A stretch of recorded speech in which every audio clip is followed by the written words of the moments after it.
church God uses. And I introduced this idea a couple weeks ago of what this series is. And so we're going to spend some time talking a little bit more about our church and about the vision specifically that God has given our church. And we're going to celebrate some of the things that God has done this year and look ahead into the future of where He's taking us. And so we're going to connect the dots. That's what the goal of this series is, to connect the dots from where we are now to where God is taking us. And so I warned you a couple weeks ago that this series is going to feel a little different than maybe another normal Sunday at Connect Us Church. And I wanted to give you some reasons why, or some language around it, some explanation of why it feels a little different. And so we don't hardly ever talk about Connect Us Church. And that is really intentional, because I think you're smart. And you can read the signs, you can go on the website, you listen to messages, like you know all about our church because of all those things. I don't need to talk about it. But sometimes it's good to talk about it. Sometimes it's good to celebrate all of the things and look forward into the future of where God is taking us. We just want to do our best to connect with you every week. We want to teach the scriptures to you, and we want to encourage you to live them out and do it amongst one another in community. But our church, the organization of the church, has a vision. It's going somewhere. It has a mission. And usually, God gave us the specific mission to be all about what God is doing in your life. Like the church wants to be a part of what God is doing in your life. That's what we want to do at Connect Us Church. But sometimes also, right, the church, like normally, the church wants you to be a part of what God is doing through the church. Do you see the difference there, right? So we're 48 Sundays a year. We're all about the church coming around you, the church partnering with you, the church figuring out what's going on with you. These 4 Sundays in our vision series at the end of the year, it's going to feel like a little bit more of inviting you to be a part of the church. Because we want you to be. Like, we want you to invest here. We want you to serve here. We want you to give your financial resources here. Like, we really do. But even if we don't, even if you don't, right, our church will still come alongside of you. And so, like, just say all that to say, if for some reason it feels a little strange these couple weeks talking about Connect Us Church, and just hang with us for 2 more Sundays, that's all it is. And then we'll be done with it, right? But for now, we're going to challenge ourselves to live into the vision God has given us specifically and what we can do to be a part of it. And so when you came in today, hopefully you grabbed one of our booklets, or we got one of those booklets to you. If you don't have one of those, you should grab one. I should have grabbed one too, but I have it on the screen, so there you go. So I encourage you, pull it out. Now's a great time. It's story time with Pastor Kevin. So there we go. Yes, we're going to preach in a few minutes, but this is story time. So this year, we were super intentional about meeting with all of our ministry teams to clarify our mission and our vision. And so we got together. It was like 6 Saturday mornings in a row. And we met with like every single team, and we just went over like the basics of like, this is what God has called us to do. And so we can find that on page number 2 here, our mission, which of course is to connect you to God's next step for your life. And our vision is we just keep doing that. We multiply more and better disciples. So there's also a little bit of language that kind of spells that out a little bit more. Like, Connect Us Church reaches out to invite all people to connect to a gospel community and challenges you to take God's next step for your life. These are all very important words and things in here. And the vision is Connect Us Church provides an exciting and thriving experience when the church gathers together and partners with God in the community. We value church planting. We are a church plant. And we'll be multiplying disciples and churches across central Pennsylvania and beyond. And so what makes Connect Us Church unique, what makes it special, is the values that we have. And so we value being focused on Jesus. And so like everything else that we do just models after what Jesus modeled for us. And so like developing authentic relationships is a big deal. Having fun, biblical teaching, being generous, and multiplying disciples, all important things that make Connect Us Church unique. And one of the most unique things that you'll find and that you know about Connect Us Church is on page 3 at the top there is we believe, again, God is at work in your life. He is doing something in your life. And I almost 99.9% guarantee it falls within one of those black circles up there, whether it's the first circle, the second circle, the third circle, or the fourth circle. And so the challenge for all of us all the time is to know what circle you're in. What is God doing in your life? What is he working on? What is he at work in your life about? And then the challenge for us then is not only to know it, but to be a part of a group that's helping God do that in your life.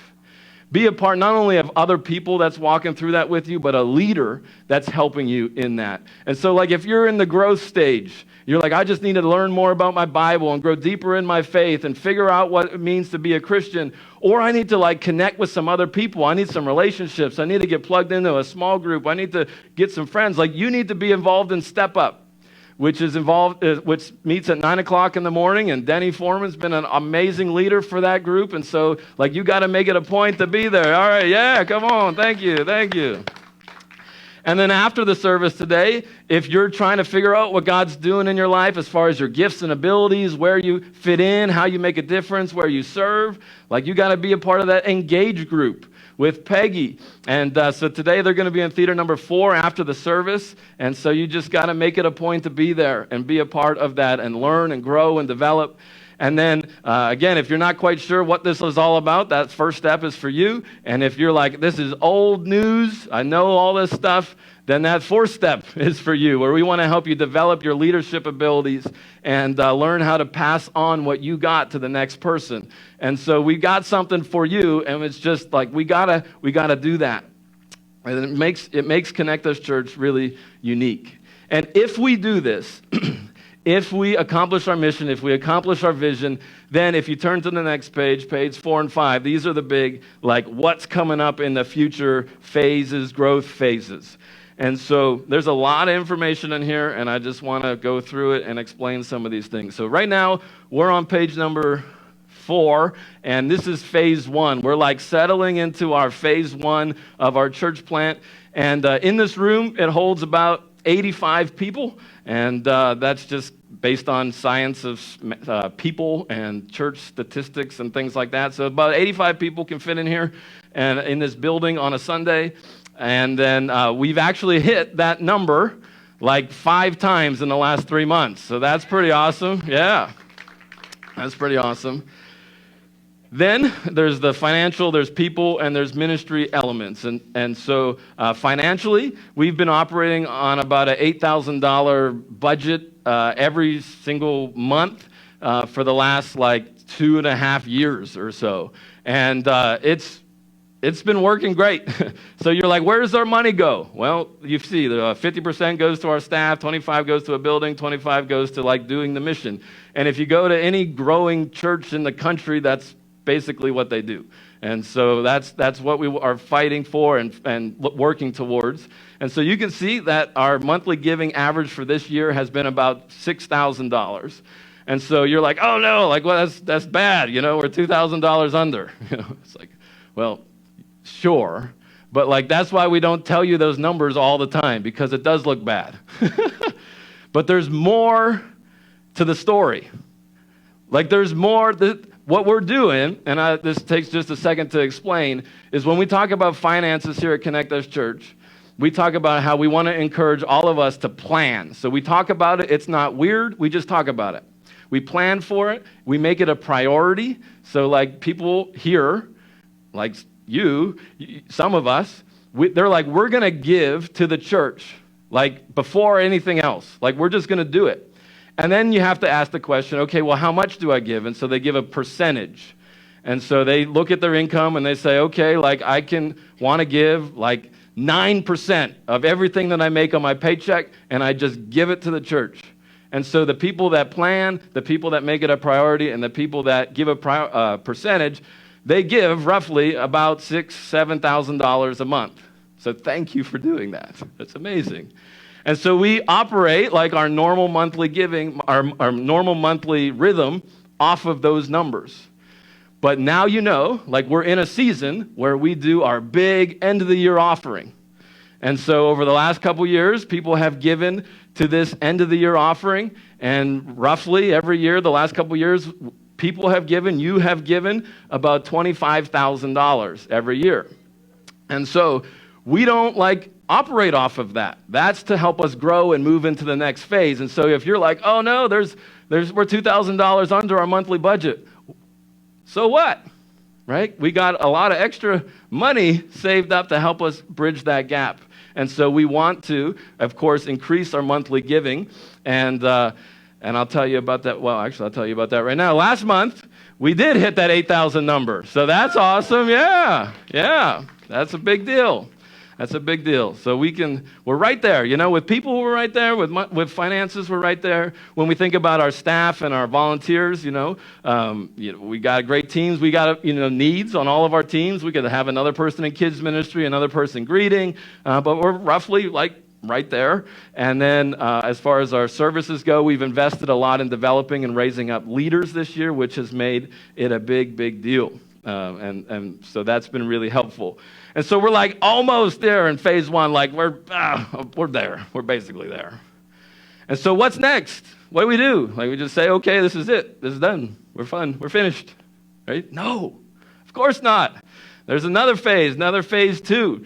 And so we need to increase our attendance capacity. What if we doubled the amount of people that we could fit into our building every Sunday? And so that would be 170 people.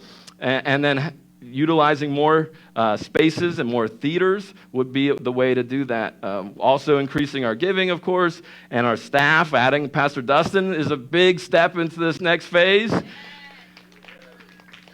And we're not there yet. We're somewhere in the middle, in the crease. We're in the crease. We're trying to get from 1 to 2. And so we gotta talk about how we're getting to number 2. We're not there yet, but we could be. And so how can we increase these things? How can we get into phase 2? How can we give more people the opportunity to be here and to worship with us? Well, it's by adding another service. And so 85 goes to 170. And so when we think about our monthly giving, and well, how do you have 85 more people? Well, hopefully 15 to 20 of them give, like we talk about. They plan for it, they make it a priority, and they give a percentage. And then our monthly donations, our monthly giving will increase from there.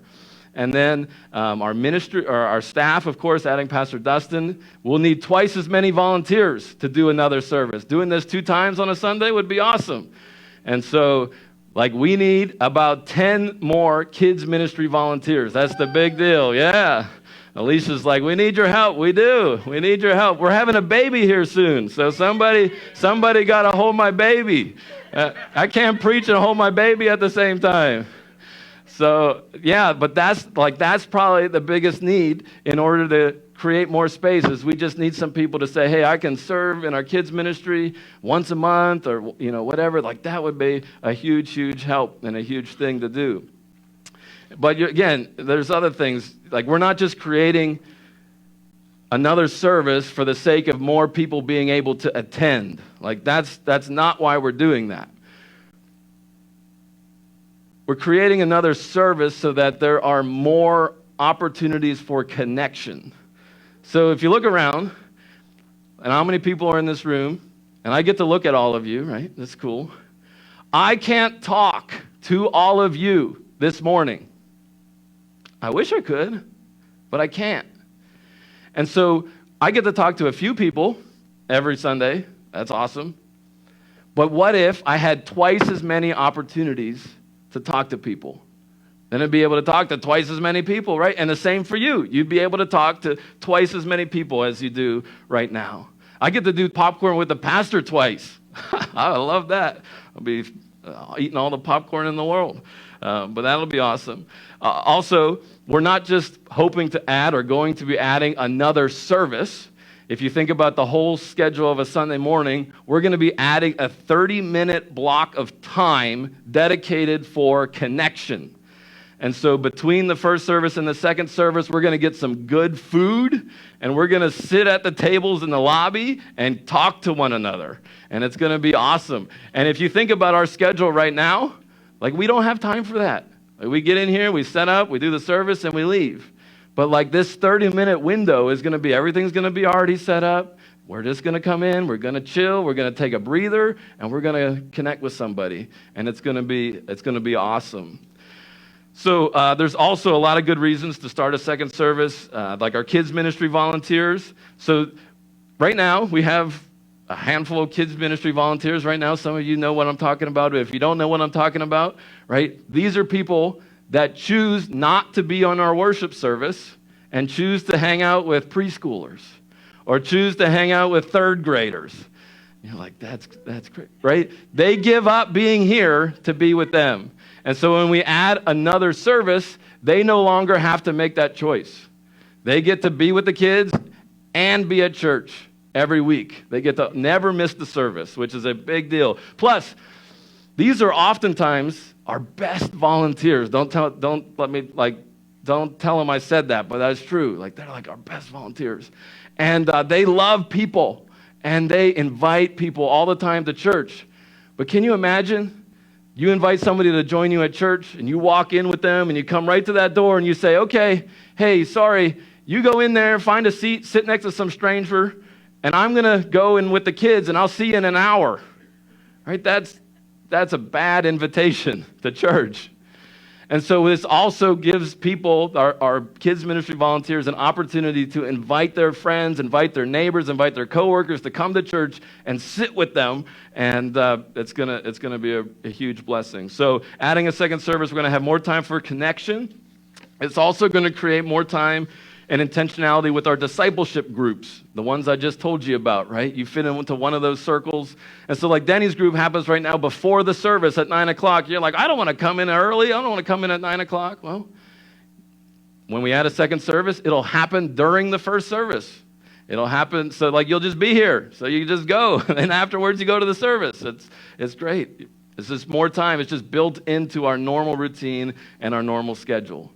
And so here's the thing, right? You're like, oh, that's cool, or that's scary, or I don't know about all that. Like, so here's the big thing. We're not going to make this change and hope it works out. It's only going to work out if we want it to work out, and we make it happen.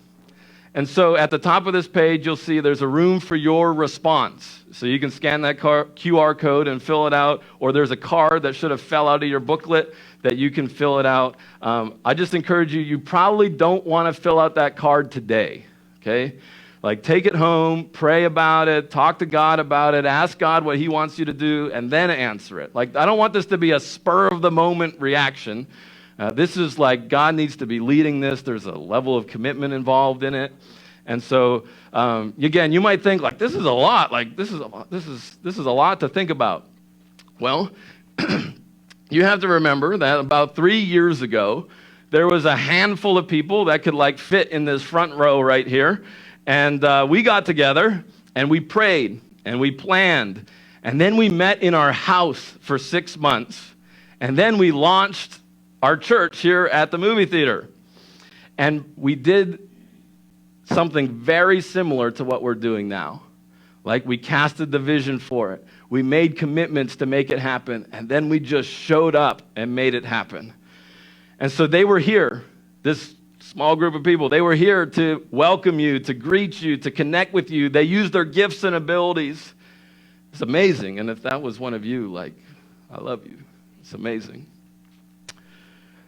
But now it's our turn to turn around and do the same thing with the next 300 people that come through our doors, which, by the way, did you know that's the number of new people that we've connected with in a meaningful way, 300 in the last 3 years.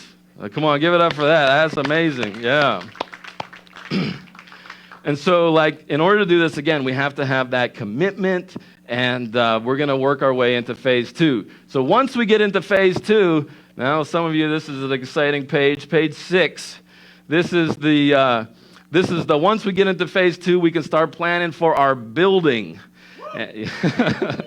which is exciting. It's a long-term vision. And so here's the vision. The church building is going to be used all the time by our community, by people. And it's going to be used all the time with kids stuff that's happening there, events that are happening there, office and co-working space that's going to be happening there. Like these are things that are just going to be a community, like just beacon of hope right in the middle of Lancaster. And it's going to be awesome. And so you're like, well, what would that cost? Why are we here now? It's like, okay. So it's going to cost probably about, and these are probably old numbers. Inflation happened recently, but at least $400,000, probably more dollars to like move in and renovate. That number's probably needs to be a double or triple, unfortunately, in today's world. But the rent is like $15,000 to $20,000 a month to rent a little place, awesome place like that all the time, and which is like a whole lot more than what we're paying right now. So, but this is where we're going to go. This is where God is taking us. And one of the major ways that we're going to help get there to this vision where God has given us is through our end-of-the-year offerings, our big multiply offerings, we call it. And so between now and December 3rd, I'm just inviting all of us, including myself, to be praying about what God is calling us to give, to fuel the mission of Connect Us Church, to fuel the vision of Connect Us Church, and really make all this possible. And so right now, though, like that money's, we're not really focused on the building at this point, right? We're going to be settled into phase 2. And so we're going to be, your financial generosity at the end of the year season this year is going to go to fueling our new pastoral staff and also our new ministry opportunities when we enter our phase 2 with our 2 services and the food and all that stuff in the middle of that. And so, yes, be praying about what God is calling you and leading you to do, to give a generous gift, just to say thank you to God for all He's done this last year in your life and in our church, and look ahead into the future of what is to come. And so, that's the booklet. Yay, story time with Pastor Kevin. Yay, woohoo! We're going to get into our sermon in just a second. It's the parable of the prodigal son. That's how God feels towards you. No matter how spiritually disconnected you might feel, no matter how far from God you might be, no matter how far from God you might feel today, God's heart is towards you. He loves you. And when you turn around and come to Him, He's running to you with open arms, ready to embrace you because He loves you so much. Even though you might feel like, man, could God really care about me after all the bad things that I've done? Does He really love me after all the bad choices I've made? It's like, yes, He does. He loves you. And sometimes we might wonder if we're good enough for God. If we're good enough for church, like, I'm kind of struggling in my faith right now. I don't know if, I can do this. And, let me just tell you, right, this whole thing about church is designed for you, because of you, because that's God's heart. It's for you. We do this every single week for you, like that father. I love it in the video that got all those sheets and was hanging everything up, right? That's why we hang up everything that we hang up here. That's why we put up everything that we put up here, because somebody's coming home. Somebody's going to be coming home or turning back to the Father, and we got to be ready to welcome them. We got to be ready to hang up and say, come on, we're so excited to see you. We're so excited that you're here, and love them so much. It's a beautiful, beautiful story. But it's actually the third story in a string of stories that Jesus teaches us and tells us. And we find these in Luke chapter 15, if you want to turn in your Bibles there with me. And if you're like, if Jesus is saying the same thing 3 different times, it's probably important. And it's probably there for a reason. And I want you to see why it's there today. And so in Luke chapter 15, verses 1 and 2, we see that the tax collectors and the other notorious sinners often came to listen to Jesus teach. And this made the Pharisees and the teachers of the religious law complain that he was associating with such sinful people, even eating with them. And maybe you've wondered the same thing about our church, or even about me. And I'd actually think that would be pretty awesome if you did, at least a little bit, because that means that we're following Jesus. And I invite you to get on board with that. Because you might look around here and say, like, man, there's some sinful people here. There's some messed up people here that don't have their life all together. Look no further than right here. And they're here. And we eat with them. We eat together. Really? And we even let them do stuff. Can you believe that? They let them preach sometimes. But Jesus told these stories to tell us what his heart is all about. It's for the lost people. It's for the spiritually broken people, the spiritually disconnected people. And he is out there looking for them. He's out there trying to find them. He's out there searching for them. He's out there running to them and welcoming them and restoring them and redeeming them. Like, that's God's heart. But it's hard work to do that. And it takes some effort, it takes some energy, it takes giving up some stuff in order to do that. And so what I want us to focus on in Luke 15 today as we look at these three stories is what each person in the story had to give up in order to find the thing that was lost. Okay, what did each person give up in order to find the thing that was lost? And so the first story that Jesus tells us is about a man who had 100 sheep, and one of them got lost. It said, if a man had 100 sheep and one of them gets lost, what will he do? Won't he leave the 99 others in the wilderness and go search for the one that is lost until he finds it? And when he has found it, he will joyfully carry it home on his shoulders. When he arrives, he will call together his friends and neighbors, saying, rejoice with me, because I have found my lost sheep. In the same way, there is more joy in heaven over one lost sinner who repents and returns to God than over 99 others who are righteous and haven't strayed away. So if you feel spiritually disconnected today, but you're here, God is happier that you are here than he is about me being here. Right? There is more joy in heaven. There is some, I don't know how God measures, but there is some measurably amount, some quantitative amount, more joy, more happiness that God has towards you being here than me being here. And so the result of this story is what? It's the lost sheep was found, right? Did it just magically happen? The answer to that is no, right? The shepherd went to go find it. The shepherd went to go search for it. We have to be searching for the lost people in our life and searching until we find it.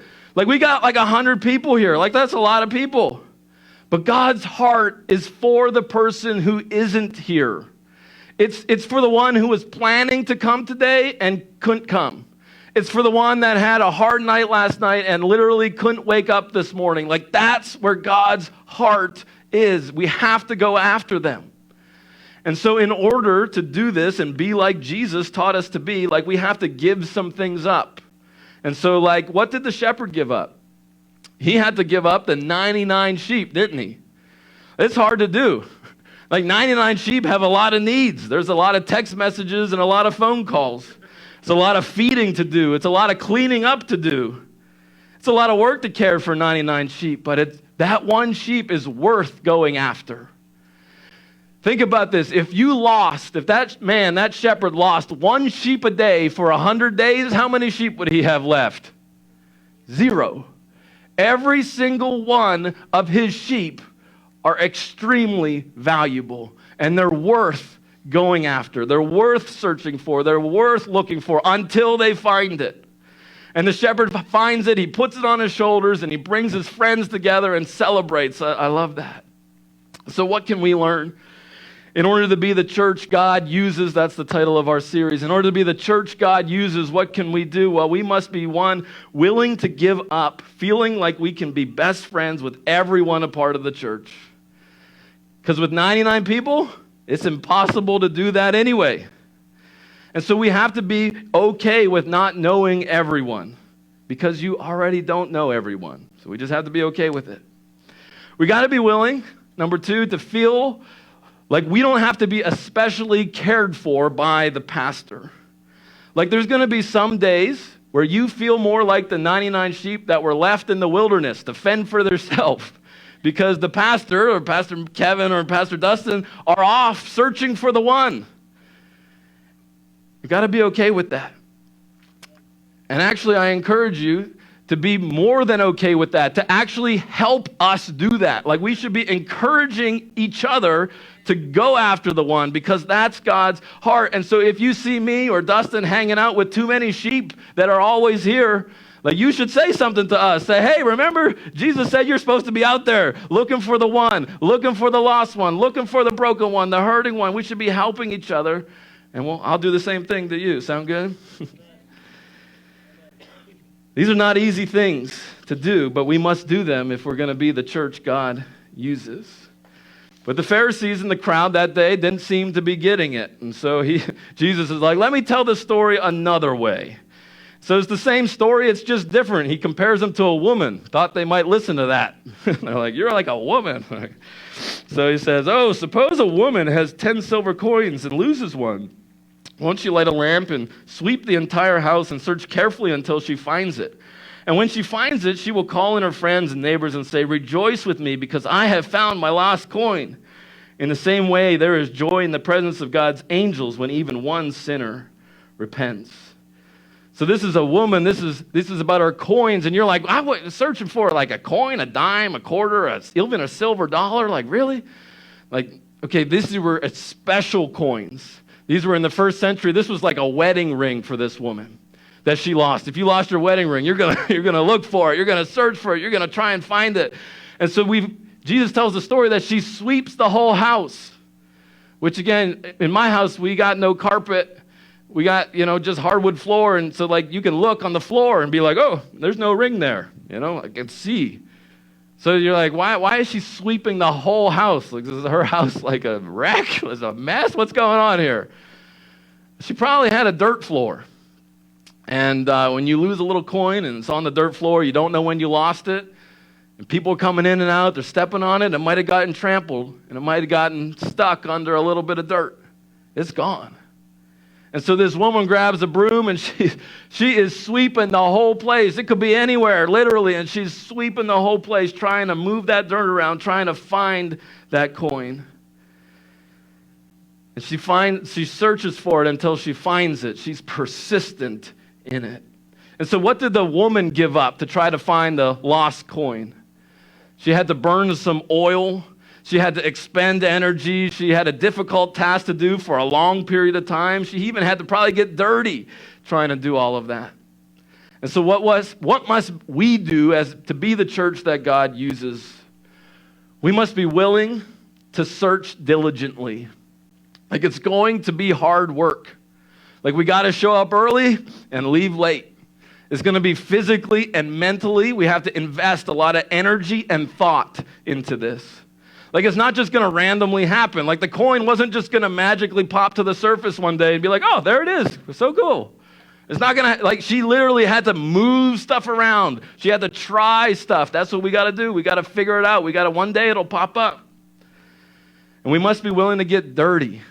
Sometimes literally, but all the time metaphorically. Because we're a church that values developing authentic relationships. And that means we really do want you to get to know, like a couple other people here at the church, like really get to know them. And so what that means is they're going to tell you stuff that's going to make your head spin. You're like, really? You did that? Really? That happened to you? Like you're going to meet people here at church that you never thought you'd meet in your entire life. And they're literally sitting next to you right now. Like we got to be willing to get a little dirty. And so the last story is the story about the prodigal son. It's the story about two sons, really. The older brother, who was the good one, he was always there, he did everything right. And then the younger brother, who basically went up to his father and said, "Father, I wish you were dead." That's basically what he said. "Give me all your money." He took the father, which, again, this would never happen. So, like, Jesus is telling these stories, and, like, in their culture, this would never happen. Like, no son is going to their father saying, "I wish you were dead, give me your money." And no father would actually give it to him. But in the story, this guy did. And so the son takes all his dad's money, goes out, spends it all on prostitutes and partying. Then he realizes that he has to get a job, and he gets the worst job ever. And he realizes that the servants at his father's farm were actually living better than him. And so he's like, "Man, if I could just go back to see my dad, then maybe he'd hire me as a servant. I mean, I wasted it as a son, but maybe he would just welcome me back as a servant." But of course, he goes back, and he didn't even have time to give the whole speech. And the father runs out and welcomes him, embraces him, and restores him back as a son. And so, if we're going to follow the outline of the sermon this morning, the question is, what did give up, right? I don't even know how to ask that question. And if there's a little bit of a change up here, that's probably the entire reason that Jesus told these series of stories, isn't it? Right? The shepherd had to give something up, the woman gave something up, but this story, like, what's going on? And so, like, I think the question is like, well, what did the older brother give up to find his younger brother? And the answer to that is nothing. Right? The shepherd gave up the 99, the woman gave up their time or money or energy, and the older brother gave up nothing. And the older brother in these stories represented the entire reason Jesus was telling this to the Pharisees, to the teachers of the religious law. Jesus was saying, "You're the older brother, so this is for you," right? He's telling them, and this is what he tells them in the story. He says, "Meanwhile, the older brother was in the fields working. But when he returned home, he heard music and dancing in the house, and he asked one of his servants, 'What was going on?' 'Your brother is back,' he was told." Like, this man missed it. Like, your brother returned, the father's celebrating, the party's happening, and the brother missed it. In fact, he not only missed it, he was glad he missed it. He was furious. He was so angry. He's thinking, my father celebrates my younger brother who wished he was dead, who lived like a party animal for all those years. Like, I'm the good one. I've been the one that's been here the whole time. What about me? What about what I want? What about what makes me happy? I deserve to be taken care of. But everyone in these stories was looking for the lost thing except the older brother. And so if we're going to be the church God uses, we must crush this attitude towards people. We must be willing to search, willing to find, willing to get dirty. We must be willing to get into the mess of people's lives. We must be willing to be all in. We have to.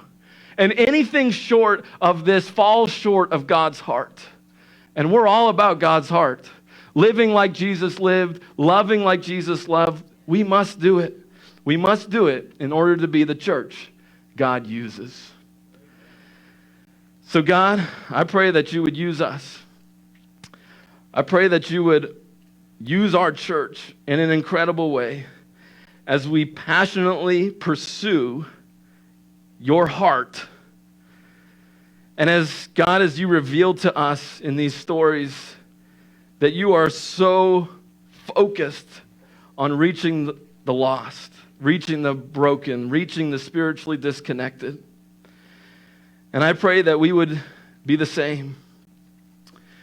That we would be so energized, so inspired, so motivated, so filled with your Spirit, God, that we are just so on fire to reach out to the friend in our life, to our neighbor in our life, to our coworker in our life, and man, they're struggling. Of course they are. We all are. And that's the whole point of this story.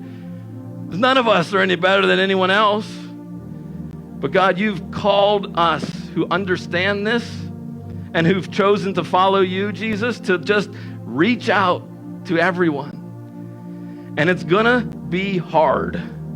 It's gonna require us to give up stuff, to sacrifice stuff, to give up our own preferences and desires and wants.